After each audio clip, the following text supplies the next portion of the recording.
प्यारे बच्चों, ये कोऑर्डिनेशन कंपाउंड डिस्कस कर रहे हैं और इसमें सबसे पहले हम लोग समझेंगे IUPAC name of coordination compound. जो कोऑर्डिनेशन कंपाउंड होते हैं उनका हम आईयूपीएसी नेम कैसे लिखते हैं। तो इसमें समझने की बात ये है कि अगर ये 4 कंडीशन है। फर्स्ट ये है कि जिसमें complex ion, only complex ion is negative ion, जिसमें कंप्लेक्स आयन निगेटिव आयन होगा। दूसरा कंडीशन ये है कि only complex ion is positive ion, कि इसमें कंप्लेक्स आयन पॉजिटिव आयन होगा। थर्ड कंडीशन है कि जिसमें कैटायन और एनायन दोनों कंप्लेक्स आयन होंगे। और फोर्थ है न्यूट्रल। मतलब कंप्लेक्स आयन को हम किससे डिनोट करते हैं, आप देखते होंगे ब्रैकेट में जो बड़े बिग ब्रैकेट से बड़े ब्रैकेट से डिनोट करते हैं, उसमें सेंट्रल मेटल एटम और लिगेंड को लिखते हैं कंप्लेक्स आयन। तो ये कंप्लेक्स आयन, जैसे अगर K4 FeCN6, तो K4 FeCN6 अगर है तो ये क्या होगा, 4K प्लस FeCN6 4 माइनस। तो यहाँ पे कंप्लेक्स आयन क्या हो गया, कंप्लेक्स आयन निगेटिव आयन हो गया। ये कंप्लेक्स आयन निगेटिव आयन हो गया, यहाँ पे 4 माइनस है यानी कि निगेटिव आयन हो गया। अब एक सेकेंड एग्जांपल हम लेते हैं, ये COH2O6 Cl3। तो यहां जो कंप्लेक्स आयन है COH2O6, इस पे +3 चार्ज होगा, +3Cl माइनस, यानी कि कंप्लेक्स आयन यहाँ पे पॉजिटिव है। और ऐसे कोऑर्डिनेशन कंपाउंड होते हैं जिसमें कि कंप्लेक्स आयन पॉजिटिव होता है और कंप्लेक्स आयन निगेटिव, दोनों मतलब कैटायन एनायन दोनों कंप्लेक्स आयन ही होते हैं।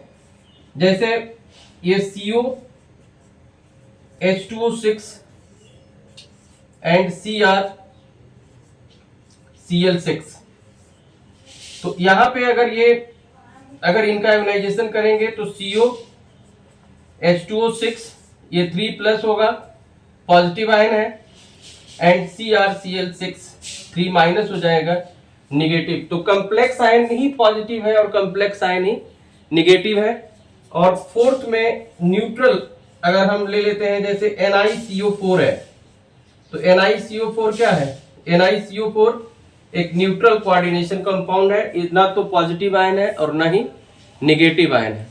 तो कुल मिलाकर के अगर आईयूपीएसी नेम आप लिखना सीख रहे हैं तो आपको ये समझना होगा कि कंप्लेक्स आयन निगेटिव है, कंप्लेक्स आयन पॉजिटिव है, या कंप्लेक्स आयन पॉजिटिव निगेटिव दोनों है, या न्यूट्रल है। तो अलग अलग इनके 4 मेथड्स हैं। अगर ये 4 टाइप्स हैं तो इनके 4 मेथड्स भी हैं। उन्हीं मेथड्स पे हम लोगों को डिस्कशन करना है, उन्हीं को समझना है कि अगर कंप्लेक्स आयन निगेटिव होगा तो कैसे लिखेंगे, पॉजिटिव होगा तो कैसे लिखेंगे, अगर कंप्लेक्स आयन पॉजिटिव निगेटिव दोनों होगा तो कैसे लिखेंगे। तो आइए इसको हम लोग डिटेल्स में सीखते हैं। तो कंप्लेक्स आयन अगर निगेटिव आयन होगा तो सबसे पहले तो हम पॉजिटिव आयन को लिखेंगे। ये पॉजिटिव आयन जो इसका यूपीएससी नेम करेंगे तो इसमें पॉजिटिव आयन यानी कि K4 है तो पहले लिखेंगे, और उसके बाद हम लिखेंगे लिगेंड। अगर लिगेंड एक ही है, होमोलेप्टिक है तो एक ही टाइप का होता है, हेट्रोलेप्टिक है तो डिफरेंट टाइप का होता है, तो इसको अल्फाबेटिकल ऑर्डर में लिखते हैं। अब प्लस सेंट्रल मेटल एटम, और इसमें ATE लगा देते हैं। अब फिर लिखते हैं ऑक्सीडेशन नंबर। तो अब जैसे K4 है तो ये पोटेशियम लिखेंगे, पोटेशियम, और CN6 है तो हेक्सासाइनो,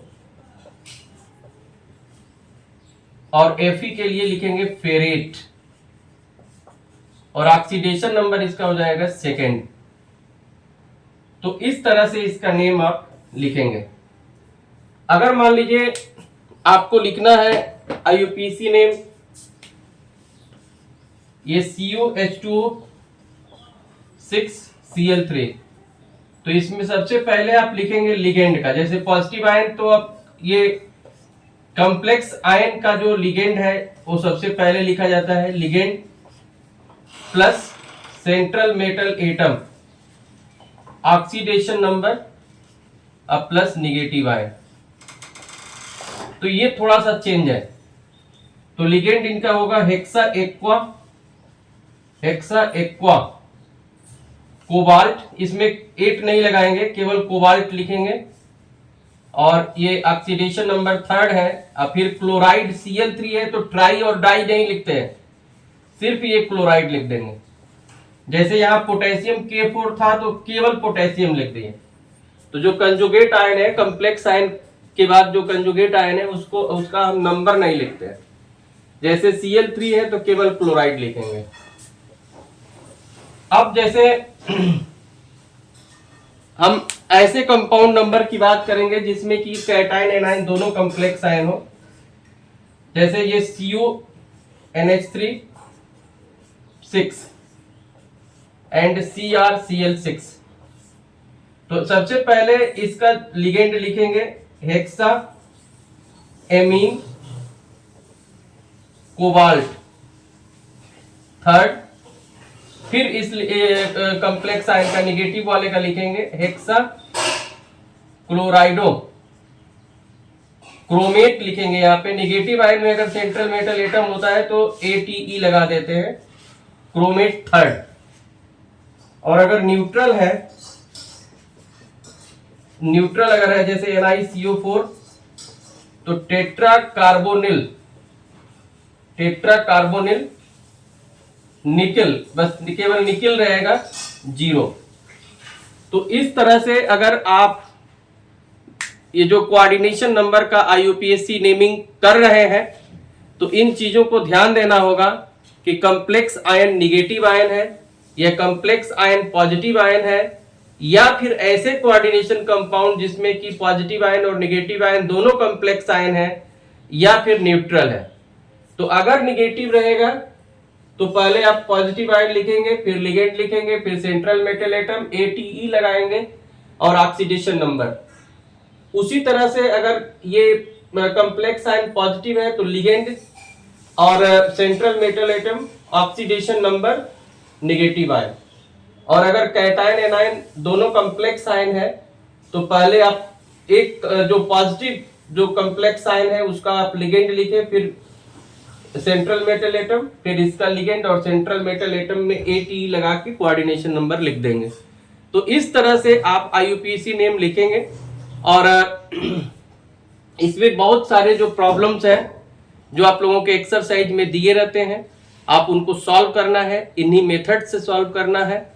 और इसके आगे हम कुछ और जो प्रॉब्लम्स हैं उन पे डिस्कशन करेंगे, कुछ प्रैक्टिस कराएंगे। तो ये कोऑर्डिनेशन कंपाउंड जिस पर IUPAC नेम है, इसके बाद आइसोमरिज्म इन कोऑर्डिनेशन कंपाउंड ये टॉपिक है, जिसमें कि structural isomerism and optical isomerism and structural isomerism में फिर हम लोग ionization, coordination number, solvate, ligand ये डिस्कस करेंगे। तो उसके बाद है फिर valence bond theory, crystal field theory. तो आप देखते रहिए science by PK Tiwari YouTube channel. और अगर आप सब्सक्राइब नहीं किए हैं तो कर लीजिए। तो ये पार्ट 1 वीडियो है, इसके बाद पार्ट 2 में हम डिस्कस करेंगे। Thank you.